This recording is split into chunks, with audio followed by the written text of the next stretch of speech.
Amigos y amigas de Hoja de Ruta, bienvenidos todos a este segmento de Otras Voces. El día de hoy vamos a analizar un caso muy interesante. Vamos a contar con la presencia de la doctora Angélica Porras. Ella es doctora en jurisprudencia y además es la abogada de la Asociación de Defensores Públicos de la provincia del Pichincha. Vamos a analizar caso de desigualdad, de regresión de derechos. Un caso que ha pasado muchísimo tiempo esperando por una resolución y que hoy vamos a saber en qué estado está y por qué la justicia tarda tanto en el Ecuador. Hay este adagio de que la justicia tarda pero llega, pero para mí, en lo personal, la justicia que tarda no es justicia. Bienvenida, doctora Angélica Porras, a esta su casa, Hoja de Ruta. Muchísimas gracias, Andrés. Quiero agradecerte por la entrevista y un abrazo muy cordial a ti y a la audiencia. Muchas gracias, doctora. Bueno, sabemos que la Asociación de Defensores Públicos en la provincia de Pichincha, a través de su representante legal, ha presentado ahora una acción de protección de los derechos constitucionales transgredidos, porque no se ha homologado la remuneración de los defensores públicos con los fiscales, como lo ordena el artículo 191 de la Constitución y el 289 del Código Orgánico de la Función Judicial. Hasta la fecha, los jueces y el Tribunal Penal, en primera instancia, niegan la acción, indicando que no hay derechos constitucionales vulnerados. Pero ¿cómo se explica esta resolución jurídicamente? Porque yo que no soy abogado, lo leo y lo entiendo clarísimo. Básicamente, si hay una norma que dice que ambos realizan el mismo trabajo, solo que unos están de un lado y otros están del otro, deberían de ganar lo mismo. ¿Me lo podría explicar usted, Angie? Por favor. Claro, claro que sí. Hay que empezar por señalar dónde está la violación al derecho de igualdad y dónde inicia la discriminación hacia los defensores públicos.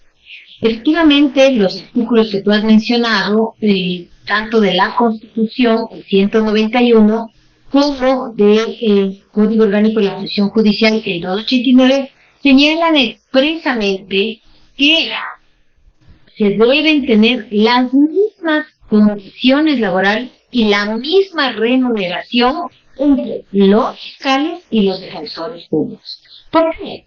Porque tú has dicho justamente, ambos realizan lo mismo, solo que el uno al lado del acusado o de la víctima y el otro, el fiscal, del lado del Estado, que es quien lleva adelante la acción penal, es decir, el que acusa a la otra persona. Entonces, las dos partes del proceso penal y de la investigación penal están representadas, la una por la Fiscalía y la otra por el defensor. Es decir, son igual de valiosos para un proceso, tienen la misma relevancia y la misma importancia. Por esa razón, el 191 de la Constitución y el 289 del Código Orgánico de la Función Judicial dice que deben ganar lo mismo. Pero ¿qué sucede? Los fiscales tienen una escala salarial que parte de los $4,300. Y los defensores públicos tienen una sola remuneración todos, que es de $2,300. Es decir, los fiscales ganan casi el doble que los defensores públicos, contraviniendo de manera clarísima el artículo 191 de la Constitución y el 289 del Código Orgánico de la Función Judicial. Es decir, unos ganan más que otros, aunque la norma dice que debe ganar lo mismo. Entonces, ahí está la discriminación, ahí está la desforma. Y el problema no para ahí, sino que desde hace varios años, desde el 2016, los defensores públicos vienen solicitando al Consejo de la Judicatura, al Ministerio de Trabajo, al Ministerio de Finanzas, que se proceda a la homologación, es decir, que se equipare los sueldos bajos, es decir, estos 4,000 y tantos que gana el fiscal, debería ser también la base para la carrera defensorial. ¿Qué ha pasado? Desde hace varios años no ha pasado nada. Entonces están que se echan la pelotita. El Consejo de la Judicatura dice, yo no tengo esto nada que ver, tiene que hacerlo la propia Defensoría Pública. La Defensoría Pública ya ha mandado los informes, ya ha mandado los documentos. Entonces dice, no, no tengo nada que hacer yo, el Consejo de la Judicatura, sino que vaya al Ministerio de Trabajo.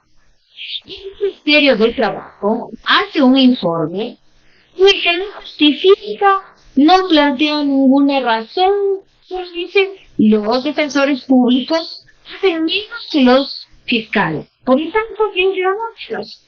Entonces, cuando uno revisa el informe en que se basa, cuáles son los datos, se encuentra que no tiene ningún dato que se vaya a basar. Pero incluso, si se diera por válido a ese informe es ilegal y es inconstitucional, porque la norma constitucional dice claramente que deben ganar lo mismo. Y en ese digamos, enredo nos han tenido desde hace varios años. La razón de fondo. La razón de fondo es que existe un prejuicio, existe digamos, una forma de pensar en los propios jueces que consideran que el trabajo del defensor público vale menos. Y eso lo digo porque dentro del foro judicial se empezó a discutir de si es correcto o no que los defensores públicos ganaran el mismo que los jueces. Y básicamente el argumento era el siguiente. Publicado en Twitter por uno de los jueces, decía básicamente lo siguiente, decía que no es posible que los defensores públicos ganen lo mismo que un juez, porque la norma constitucional dice que fiscales, jueces y defensores deben ganar lo mismo, no solo los fiscales, sino también los jueces.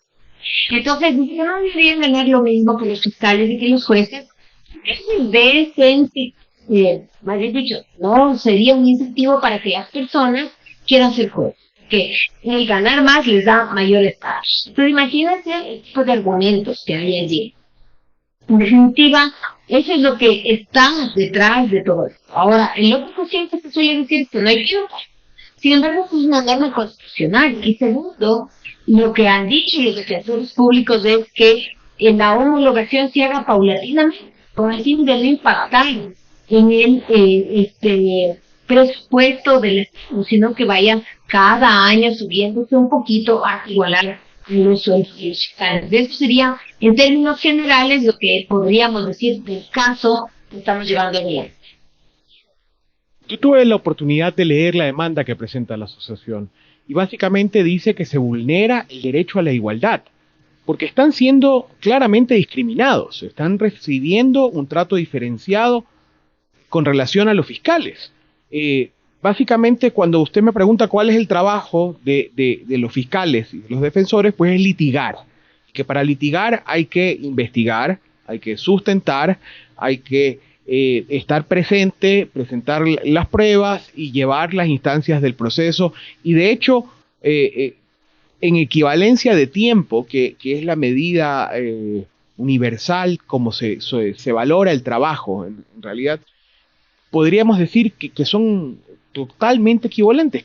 ¿Cuál es su opinión jurídica? Porque yo digo las cosas pues de una manera muy simple, ¿no? Pero yo porque soy ciudadano, no soy abogado, pero ¿cuál es su opinión jurídica? El análisis que haces es totalmente aceptado. Yo incluso diría, un poquito profundizando, que los defensores públicos hacen más que los fiscales. Porque el defensor público está en la etapa preprocesal, es decir, en aquella etapa de investigación de un delito, en la etapa que se llama investigación previa, en la etapa que se llama instrucción fiscal, que es la que inicia y el proceso, y en la etapa de juicio. Y no es que se sienta a oír solamente lo que viene a decirle, tiene que también pedir pruebas, tiene que acompañar al cliente a rendir las versiones, tiene que preparar la estrategia jurídica. Pero es en el ámbito penal, que es además, en ese punto, separable de los fiscales. Pero los defensores públicos no solamente trabajan en el tema penal, ellos trabajan en todos los temas.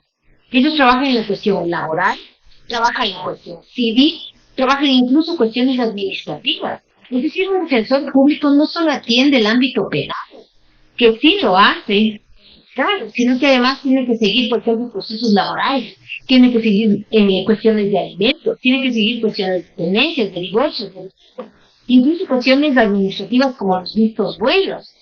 Todo eso hace el defensor público, es decir, incluso hace más de eso.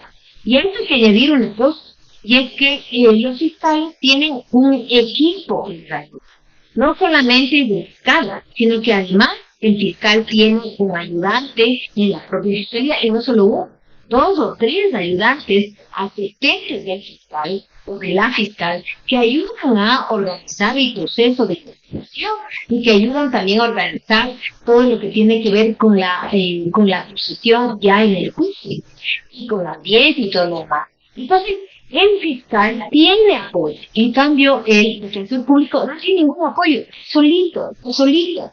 El fiscal tiene apoyo incluso en la policía. Cuando va a hacer sus investigaciones o a hacer sus acusaciones, va a la policía.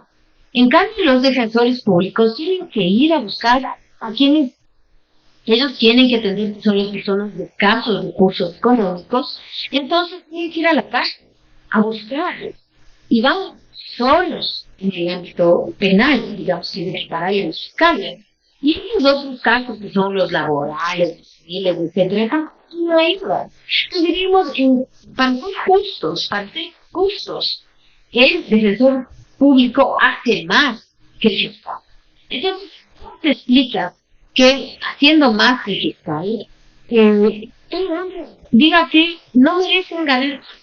Solo hay por detrás un prejuicio, una actitud equivocada respecto a las personas que son defensoras públicas. Básicamente entra en acción esto que es muy común entre los abogados, diferenciar entre los abogados de pobres y los abogados que no son pobres. Entonces el defensor público, como su misión constitucional es justamente apoyar a las personas de escasos recursos, como son los que apoyan a los pobres, como son los que apoyan a los de escasos recursos, ellos también se merecen ganar menos. Entonces, es lo que está detrás. Es un prejuicio que no se atreven ni siquiera a decirlo y que se buscan un montón de maneras mañosas para tapar lo que en realidad están pensando que es una forma de discriminación clásica, racista, de entender a quien defienden y hace su trabajo profesionalmente, como cualquier fiscal o como cualquier juez, porque también tiene que estudiar. De hecho, el propio Código Orgánico de la Función Judicial establece que los requisitos para ser fiscal y para ser defensor público son los mismos. También entraron por concurso.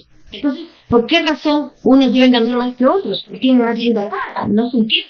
Entonces, detrás hay un prejuicio que lo único que indica es que hay discriminación.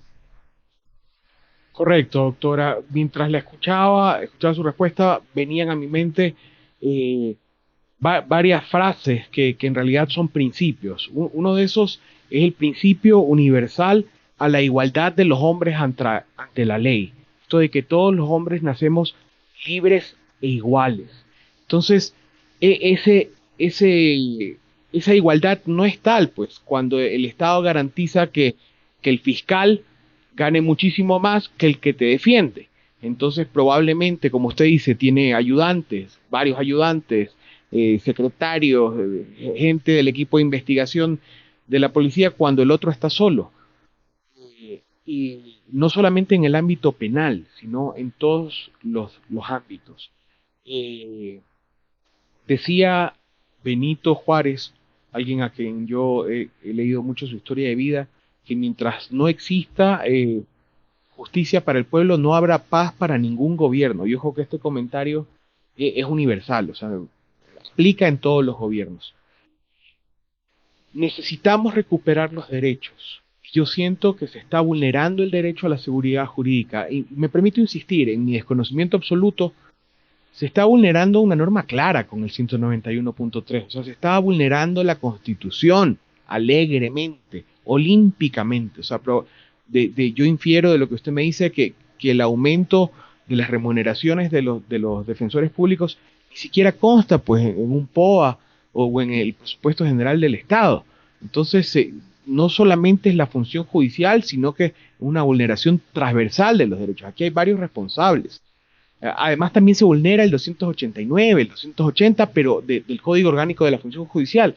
Entonces, si no se cumplen con estas normas que acabamos de mencionar, ¿no se está atentando directamente contra la seguridad jurídica y la estabilidad jurídica o la posibilidad de tener justicia en el Ecuador, doctora? Pero por supuesto que sí, porque la seguridad jurídica, que es un derecho que es muy recurrido en nuestra práctica judicial, lo que significa es que las personas debemos confiar, o podemos, más que debemos, podemos confiar en que las normas que están escritas se cumplen. Las normas que están escritas se adaptan. Entonces, como hemos insistido, el 191 de la Constitución, el 280 del Código Orgánico de la Función Judicial, el 289 del Código Orgánico de la Función Judicial, son claros en mencionar que efectivamente las condiciones laborales y las remuneraciones son las mismas. Entonces, lo lógico para respetar la seguridad jurídica, que es un principio constitucional, es que esas normas están plasmadas en la Constitución y en la ley se apliquen. Pero cuando empieza a utilizarse una serie de groserías, de falancias, para decir, es que sí, eso dice la Constitución, pero en realidad no deberían ganar. Es que sí, pero es que parece que no hacen lo mismo. Y diciendo que básicamente la comparación debe ser que el fiscal acusa y que también el defensor público debe acusar para que ganen lo mismo, cuál es una ridiculez. Pero lo que sucede es cuando se empiezan a buscar estos mecanismos así un poco torcidos, argumentativamente hablando, resulta que lo que estoy haciendo es evadiendo un principio constitucional, que es la seguridad jurídica. Y lo que estoy haciendo es dando un mensaje a la gente. No importa que esté plasmado en la Constitución, no importa que esté plasmado en el Código Orgánico de la Función Judicial, o sea, en ley, no importa. Se hace lo que dice el Ministerio, lo que dice el Consejo de la Judicatura. Y eso es gravísimo, porque ahora les afecta a los defensores públicos. Ahora les está golpeando a ellos. Pero mañana vamos a ser cualquiera de nosotros y ojalá no sea por una cuestión tan grave como la libertad o el virus. Porque si es que yo me doy el lujo de decir, cuando hay una norma tan clara que no, esa norma no aplica porque yo creo, los funcionarios del Ministerio del Trabajo, yo creo que no debe aplicar. Imagínense mañana frente, por ejemplo, a una desaparición forzada, a una ejecución extrajudicial. Me importa que diga la Constitución que no, porque yo creo como funcionario del Estado que no debe interpretarse así. Entonces, atentar contra la seguridad jurídica en una norma, en normas tan claras como estas que hemos mencionado, es realmente golpear la estabilidad y golpear la institucionalidad de un país. Entonces, me parece así aislado, si soy capaz de ir en contra de la norma tan clara, no sé, la voy contra cualquier otro.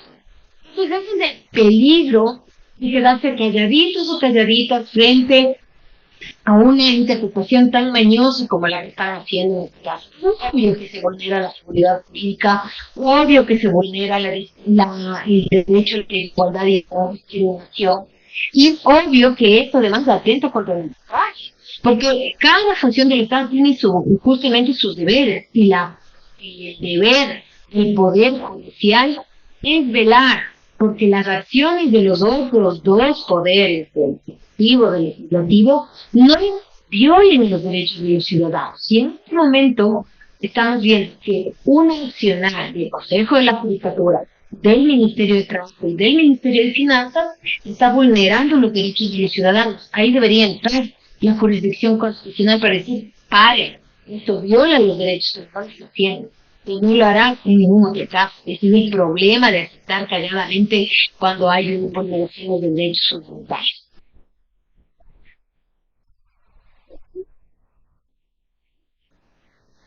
No te escucho.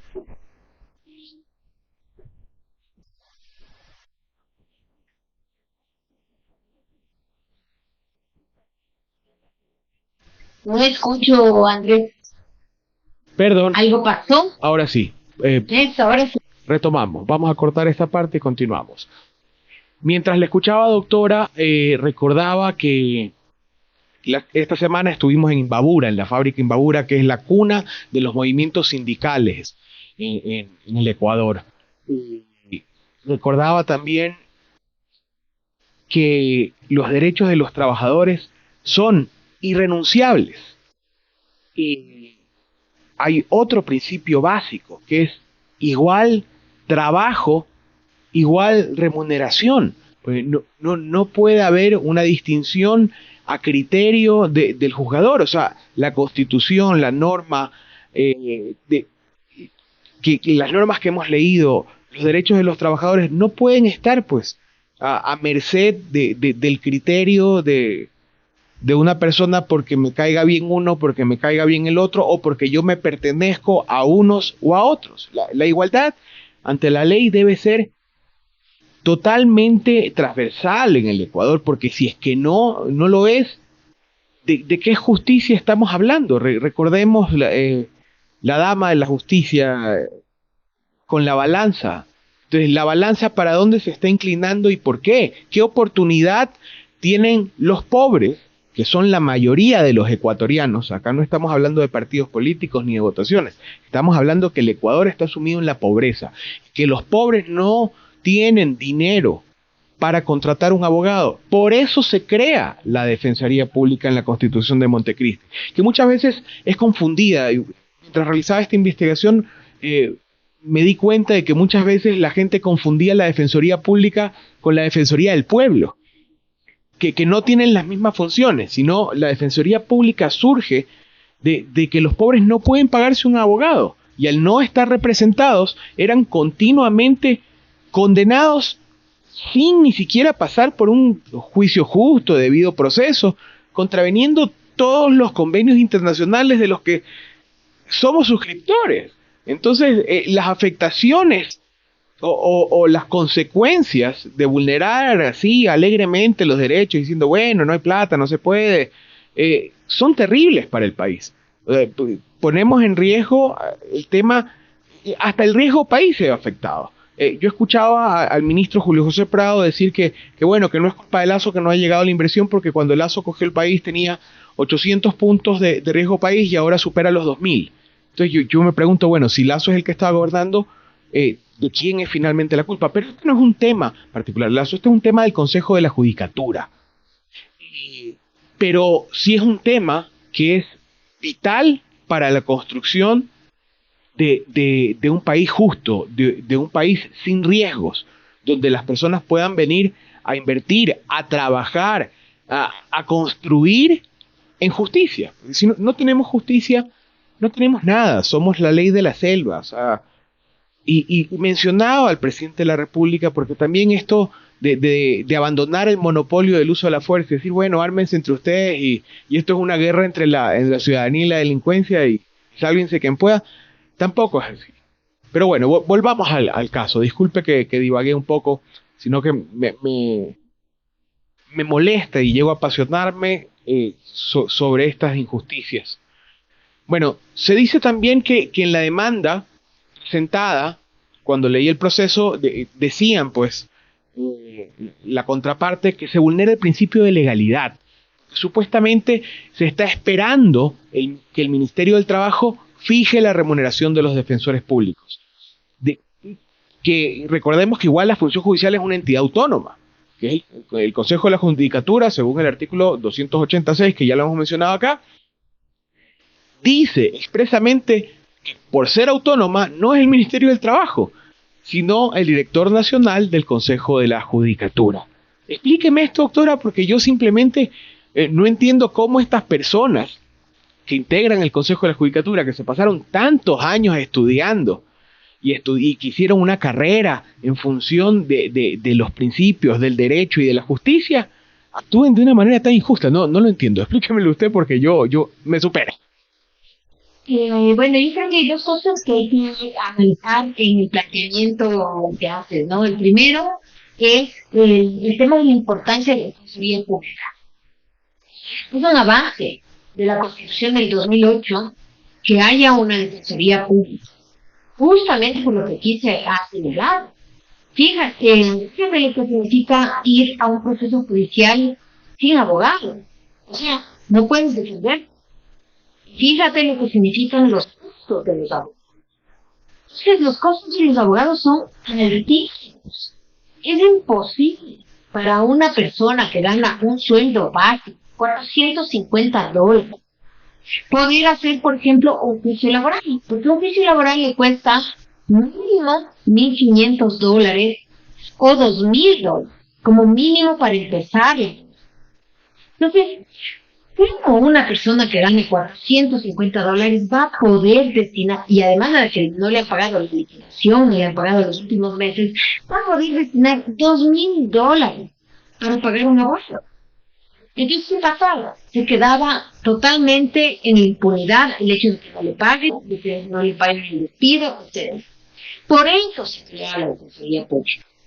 Las madres, aquellos que no les pagan las pensiones por años, y cuando ellos exigen, van, el esposo, el compañero va y les da $500 y les dice, si quieres, está bien.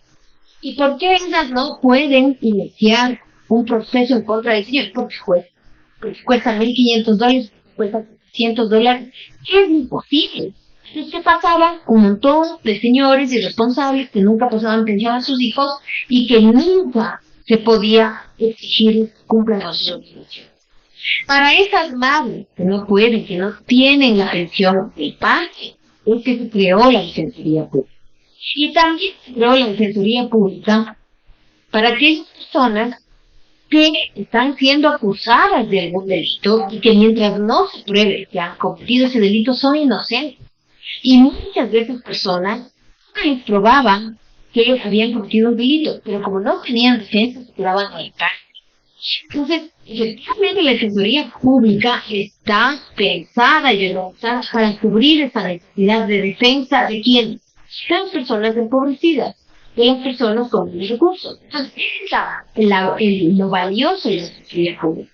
Y esto aporta a la cohesión social, porque en lugar de generar excluidos, tantos que ya tenemos en nuestra sociedad, hay por lo menos mecanismos para orientar la defensa de ciertos derechos, por lo menos. Entonces, eso abona a la cohesión social, eso abona a la paz, eso abona a la democracia. Para eso es la Defensoría. Ahora bien, entiendan, ¿quién tiene la responsabilidad? Lo que Andrés aquí nos ha comentado es totalmente cierto. ¿De quién es la obligación de fijar la remuneración? Del director general del Consejo de la Radio. Porque la función judicial es autónoma. Y dentro de la función judicial existen órganos autónomos, entre ellos la Defensoría Pública y entre ellos la Fiscalía. Entonces, la función judicial es autónoma de las otras funciones, del Poder Ejecutivo, de la función ejecutiva de la otra.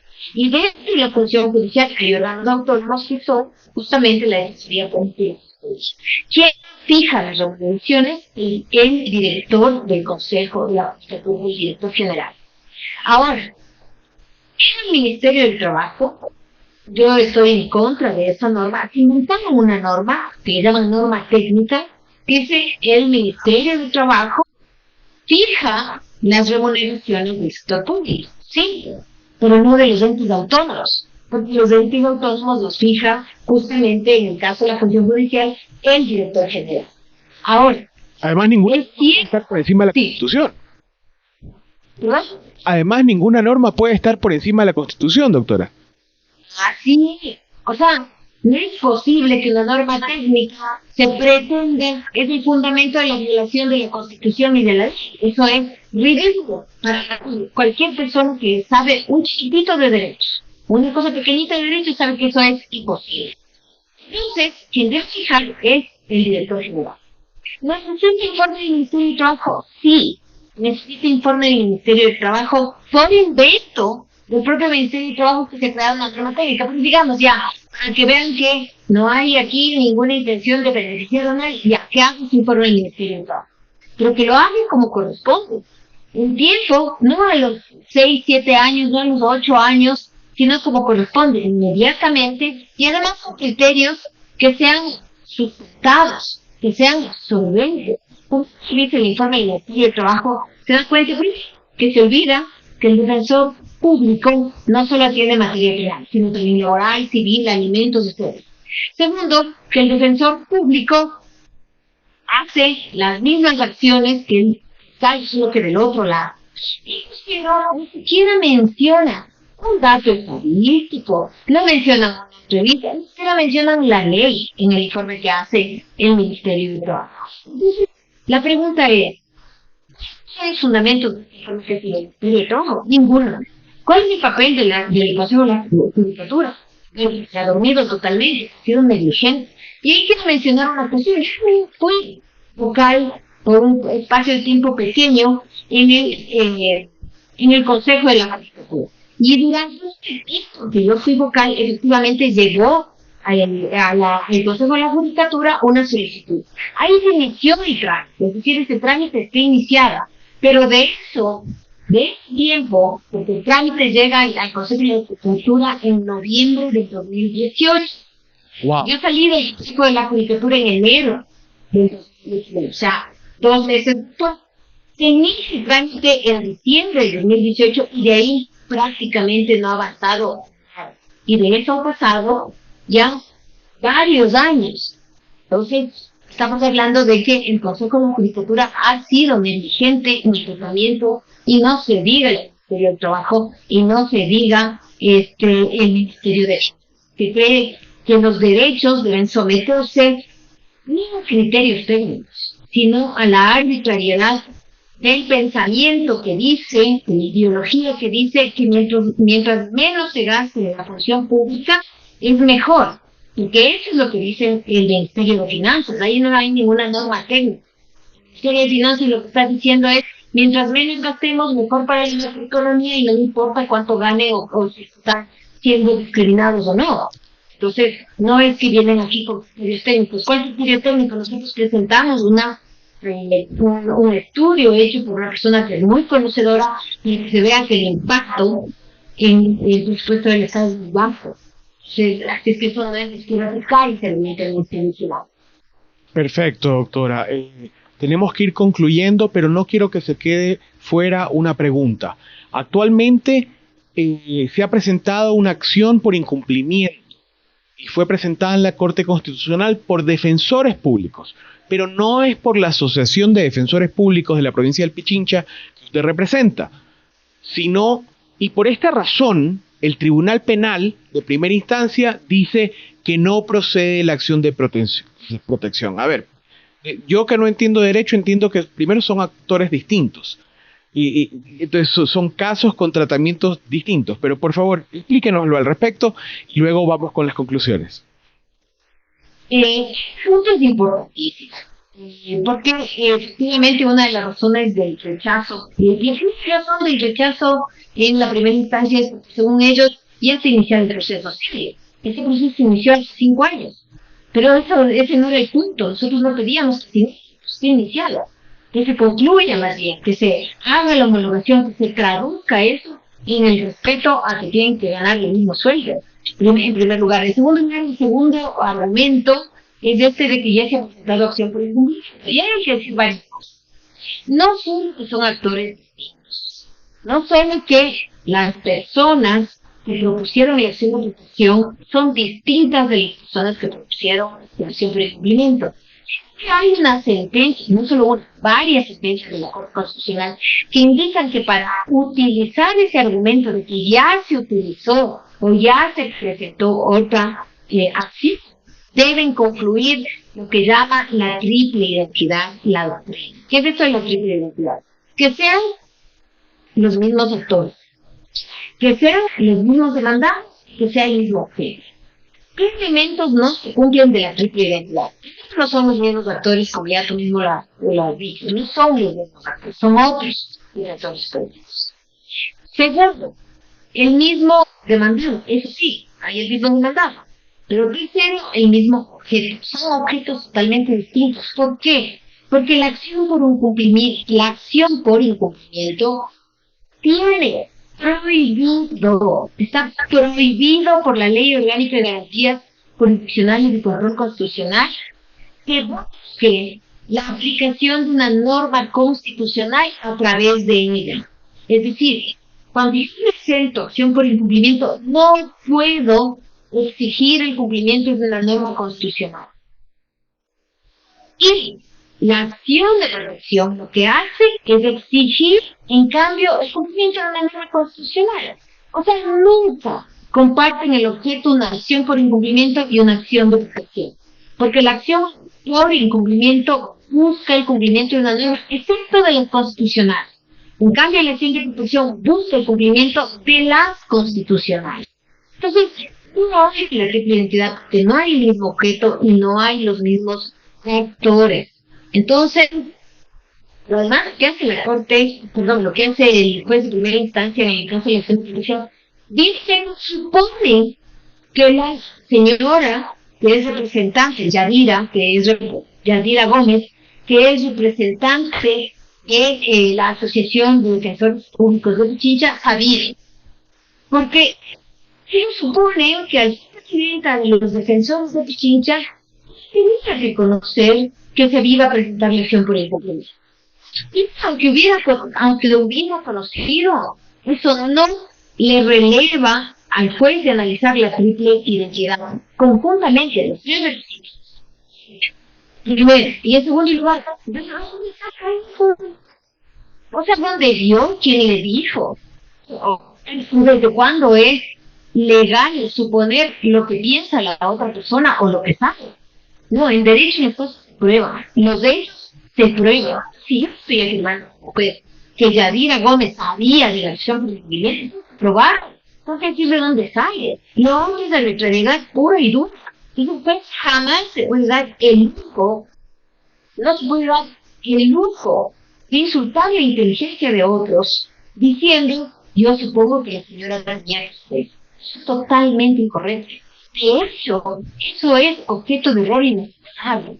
Todo el mundo sabe que en derecho los hechos prueban. Si yo estoy diciendo la señora sabía tanto probar. Correcto, doctora. Doctora Porras, me queda muchísima más clara la película. Aquí en Hoja de Ruta vamos a comprometernos a darle seguimiento al caso porque van 5 años en que se perpetúa una injusticia.